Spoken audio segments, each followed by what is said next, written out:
Willing suspension of disbelief.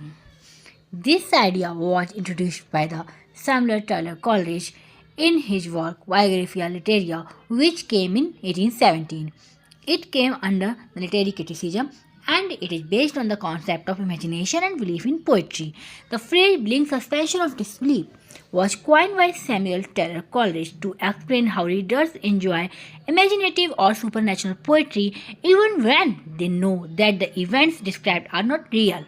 It means that the reader chooses to temporarily suspend disbelief. That is, he decides to believe the unbelievable for the sake of enjoying the story or poem. He introduced this idea in his famous critical work Biographia Literaria 1817. He used it while describing his partnership with William Wordsworth for their poetry collection Lyrical Ballad 1798. Wordsworth was to write poems about common life and nature in a new and fresh way, and he was to write poems about the supernatural, ghosts, spirits, and magic, but in such a way that readers would find them believable. He made his supernatural poems enjoyable. Coleridge said the reader must use a willing suspension of disbelief. Meaning in simple words, willing means done by choice of will, suspension means temporary stop or pause, disbelief not believing something. So together it means a voluntary act of the reader to stop disbelieving for a moment and accept what the poet says as true.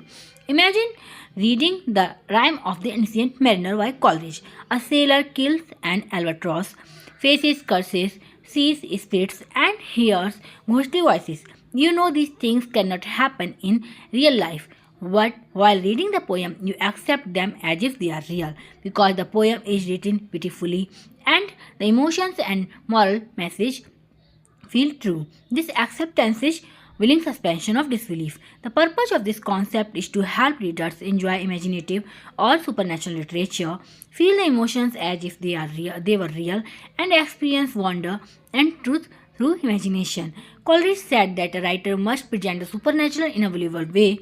The events may be imaginary, but the feelings must be real and supernatural. Real and natural. So, if the poet uses realistic human emotions and plausible situation, then the reader's imagination accepts the impossible things as believable. And Coleridge's words, the willing suspension of disbelief for the moment, which constitutes poetic faith. Thanks for watching.